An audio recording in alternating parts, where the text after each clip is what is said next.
sebagai praktisi hukum seperti apa ini menanggapi masa tahanan kita ditambah menjadi 40 hari?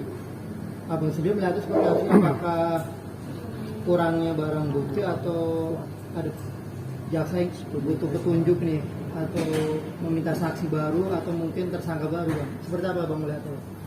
Jadi seorang dijadikan tersangka dan ditahan 20 hari ke depan dan akhirnya juga setelah 20 hari adanya perpanjangan itu memenuhi di dalam KUHP proses penahanan, yaitu di pasal 21, 24, 25, 29 dan 31 itu proses penahanan rangkaiannya, di mana di situ diatur adanya perpanjangan ya, masa penahanan itu di pasal 29 Kitab Undang-Undang Hukum Pidana, di mana nanti apabila seorang tersangka ini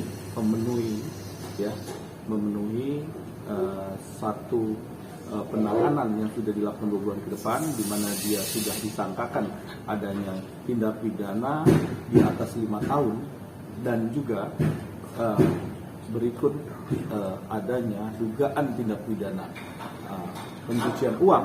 Tentunya di sini pihak kepolisian dan pihak kejaksaan tentunya mempunyai hak dalam proses penahanannya, yaitu proses penahanan itu sampai dengan 150 hari ya.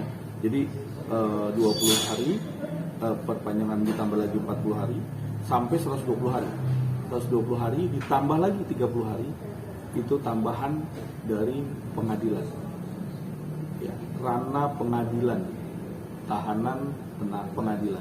Jadi masih ada waktu di sini. Nah, kalau kita lihat di sini, waktu yang sepanjang ini tentunya pihak kejaksaan tentunya dalam hal ini JPU ini bisa memeriksa dan mengkaji semua material formil dari NM, berkas dari NM yang sekarang ini sudah diperiksa oleh pihak kejaksaan. Itu seperti itu. Apa mungkin Bang alasannya kejaksaan? Apakah mengembalikan berkas yang sudah dilimpahkan atau seperti apa Bang? Alasannya apa sih Bang biasanya? Jadi kalau yang namanya JPU mengembalikan berkas seorang tersangka itu tandanya ada satu hal, yaitu adanya kekurangan materi ya, bentuk-bentuk formil, adanya kekurangan saksi-saksi yang akan dihadirkan, adanya kekurangan beberapa formil daripada kejadian ya, di mana dirasa perlu ini dijadikan satu tambahan. Tentunya ini yang penting untuk bisa di P19 namanya, yaitu ada petunjuk rekomendasi yang harus dipandu. Artinya tidak menutup kemungkinan bakal ada saksi baru atau bahkan tersangka baru Bang untuk memberikan kelengkapan berkas yang dilimpahkan kejaksaan tersebut. Iya, jadi JPU ini memberikan satu kepastian terhadap berkas-berkas perkara yang dirasa ini masih belum komplit atau belum sempurna. Dinamakan sempurna ini karena menyangkut dengan peristiwa kejadian. Jadi peristiwa kejadian perkara pada waktu itu adanya sebab akibat perkara. Siapa yang berbuat apa dan siapa yang melakukan apa. Nah ini jelas di sini. Jadi kalau memang ada faktor-faktor ataupun saksi-saksi yang akan ditambah oleh pihak jaksa penuntut umum, tentunya jaksa penuntut umum memberikan rekomendasi untuk periksa si A, periksa si B, periksa si C. Dan semua yang diperiksa nanti itu akan dikembangkan apakah dia terlibat atau tidak. Itu biasa seperti itu. Karena memang jaksa ini melihat kejadian perkara dari hulu ke hilir, nggak bisa dipotong. Karena ini kan jelas nih sudah adanya terjadi satu rangkaian peristiwa, ya akhirnya terjadi tindak pidana yang disangkakan. Ini kan juga harus nggak boleh terputus. Karena yang namanya satu peristiwa kejadian apabila terputus ini nanti di dalam persidangan menjadikan satu tanda tanya, ada apa nih? Gitu. Peristiwa ini tidak digabungkan atau tidak dilibatkan. Ada saksi-saksi yang dirasa perlu untuk dihadirkan. Berarti P19 ini masih butuh lagi ya? Mungkin dari keterangan saksi atau saksi ahli mungkin? segala sesuatu di dalam proses pemberkasan apabila nanti untuk di P19 itu boleh-boleh aja dihadirkan ahli, minta dihadirkan saksi baru, terus akhirnya ada satu peristiwa baru bahkan yang dibuka di situ, tentunya ini juga bisa menjadi petunjuk jaksa, bisa dilengkapi oleh pihak penyidik. Bang, kalau melihat pasalnya kan ada tiga atau 4 nih, pemerasan, pengancaman, TPPI, terus ITE juga ya Bang. Nah, itu prosesnya seperti apa Bang ketika sudah dilimpahkan kejaksaan? Apakah ditentukan salah satu dari pasal yang akan disidangkan atau seperti apa Bang? Ya itu nanti kita lihat bahwa ini adalah pasal apa. Apakah ini pasal kumulatif atau pasal yang bisa salah satu pasalnya. Kan kalau dilihat nih junto ya. Kalau junto tuh berkumulatif. Jadi pasal-pasal inilah yang menguatkan pasal-pasal berikutnya. Jadinya ini hukuman berlapis nih.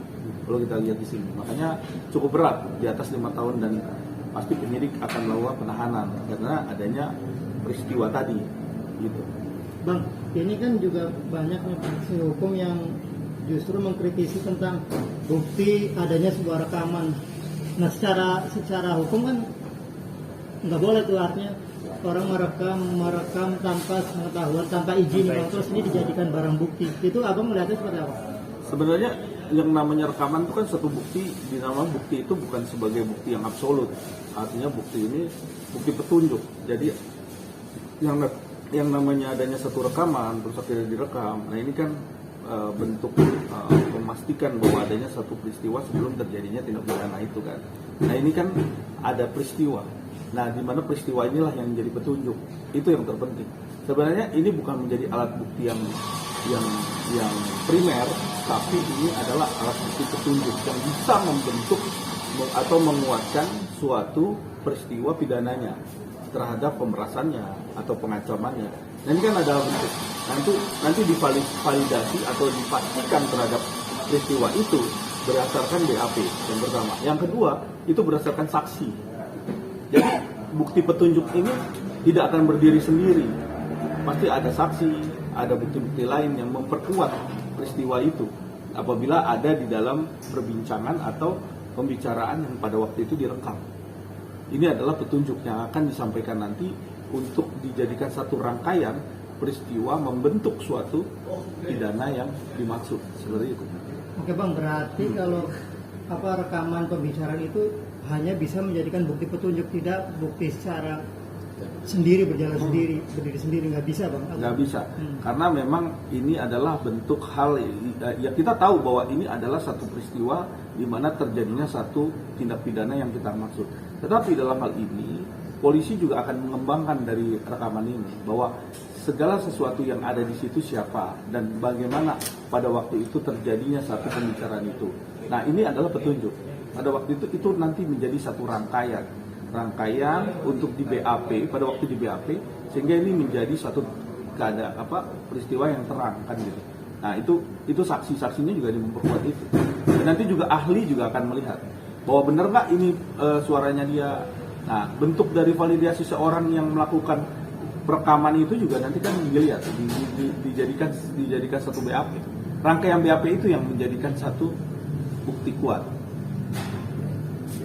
Bang, selain dari rekaman itu sebagai bukti tadi ya, tapi itu kan sifatnya privasi Bang, dan akhirnya timbul apa terjadi nanti akan bisa dipidanakan Bang secara undang ITE Bang? Ya tergantung, kalau itu menjadikan satu menguak suatu peristiwa, tentunya polisi akan melihat di sini adalah satu bentuk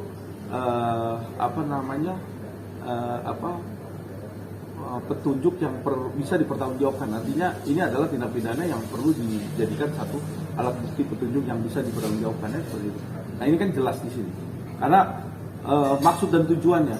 Karena Undang-Undang ITE mengatakan mengkonsumsi, ya, mendistribusikan, muatannya apa? Itu bentuk materialnya. Kalau lihat dari Undang-Undang ITE kan gitu. Materialnya apa? Apa yang mau dikasih atau mau disebarkan kan gitu. Ini kan bukan penyebaran buat sesuatu hal yang ibaratnya memperburuk atau menjelek-jelekan atau memfitnah atau apa. Ini kan memvalidasi suatu keadaan. Nah tentunya ini menjadi bukti petunjuk buat polisi. Oke.